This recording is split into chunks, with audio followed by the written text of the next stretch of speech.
창세기 32장에서 36장.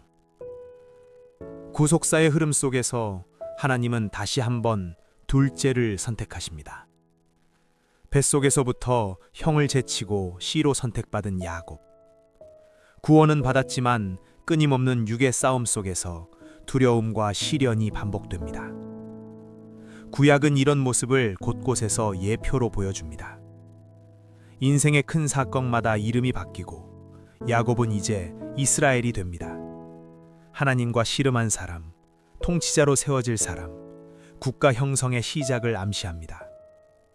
속여서 장자의 복을 얻었지만 에서는 만나기 전 야곱은 하나님께 정당하게 약속을 받습니다. 그러나 그는 여전히 계산하며 움직이고 에서는 그저 사람 좋게 다가옵니다. 모든 일이 정리된 것처럼 보이자 야곱은 베델로 가지 않고 눈에 보기 좋은 세겜으로 향합니다.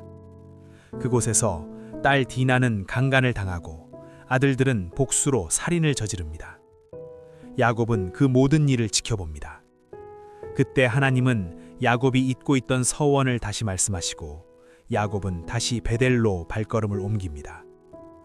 하나님은 그의 이름을 다시 이스라엘이라 확증하시고 자손과 민족에 대해 예언하십니다.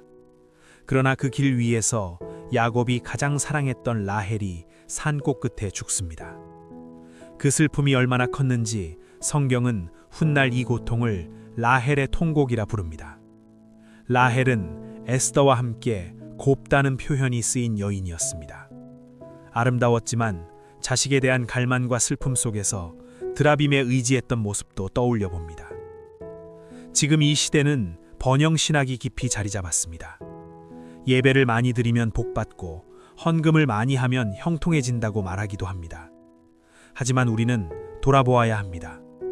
구원받은 이후 시련 속에서 나는 정말 하나님의 말씀을 듣고 있는가? 지금 나는 하나님 보시기에 바르게 살고 있는가? 에서는 큰 민족을 이루고 세상적으로는 잘 살아갑니다. 그러나 그의 후손 가운데 아말렉이 태어납니다. 구속사적으로 아말렉은 구원받은 이후에도 남아있는 우리 안의 육적인 모습을 말합니다. 베드로는 말합니다. 잘못된 길을 가고도 아무 징계가 없다면 사생아와 같다고. 야곱은 시련의 사람입니다. 넘어지고 매를 맞고 다시 돌이키며 묵묵히 자신의 길을 걸어갑니다. 우리도 묻습니다. 이 길이 맞는가? 왜 나는 이렇게 힘든가? 왜 저 사람은 잘 사는가? 부유함과 자녀의 성공을 축복이라 생각하기 쉽습니다. 하지만 하나님의 시간은 영원입니다. 하나님은 우리를 만들어 가시는 분이고 우리는 그 길을 따라갈 뿐입니다. 오늘 선택받았지만 돌이켰기 때문에 이스라엘이 된 야곱을 바라봅니다. 그리고 다시 마태복음의 팔복을 떠올립니다. 심령이 가난한 자는 복이 있다. 오늘도 말씀이 나를 권고하고 나를 돌이키게 하기를 기도합니다. 창세기 37장에서 41장. 요셉 이야기입니다. 요셉은 예수님을 예표하는 인물로 자주 해석됩니다. 채색옷이 찢기고 같은 형제들에게 미움을 받아 은 20에 이방인에게 팔립니다. 그 일을 주도한 사람들 가운데 유다 지파의 지도자도 있었습니다.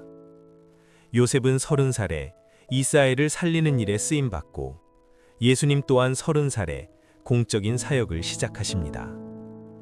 채색옷은 당시 왕족이나 귀족이 입던 옷이었습니다. 학자들은 야곱이 르우벤이 잃어버린 장자권을 요셉에게 준 것이 아닌지 추정합니다. 그로 인해 형제들의 미움이 더 깊어졌을 것입니다. 아버지는 요셉을 헤브론 골짜기에서 보내지만 요셉은 세겜으로 가는 길에서 방황합니다. 훗날 애굽에서 나온 요셉의 시신이 세겜에 묻히게 됩니다. 그리고 예수님의 계보로 이어지는 유다가 등장합니다. 그는 리더십이 뛰어났지만 요셉을 파는 일에 앞장섭니다. 이후 그는 가족을 떠나 살게 되고 그곳에서 아들들을 잃고 아내까지 잃는 아픔을 겪습니다. 아버지의 마음이 어떠했는지 비로소 느끼지 않았을까 생각하게 됩니다. 요셉 이야기 속에서 유다의 이야기가 한 장을 차지하고 그의 수치 속에서 베레스와 세라가 태어납니다. 하나님은 인간의 연약함 속에서도 구속의 역사를 이어가십니다. 바로의 꿈은 7회 풍년과 7회 흉년을 보여줍니다.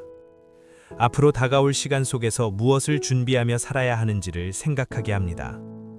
꿈의 내용은 당시 애굽의 지혜자들도 이해할 수 있을 법했지만 아무도 해석하지 못합니다.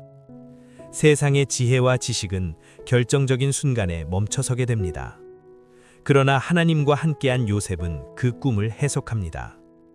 풍년의 때에 준비하고 흉년을 대비하라고 말합니다. 그리고 그는 애굽의 총리로 세워집니다.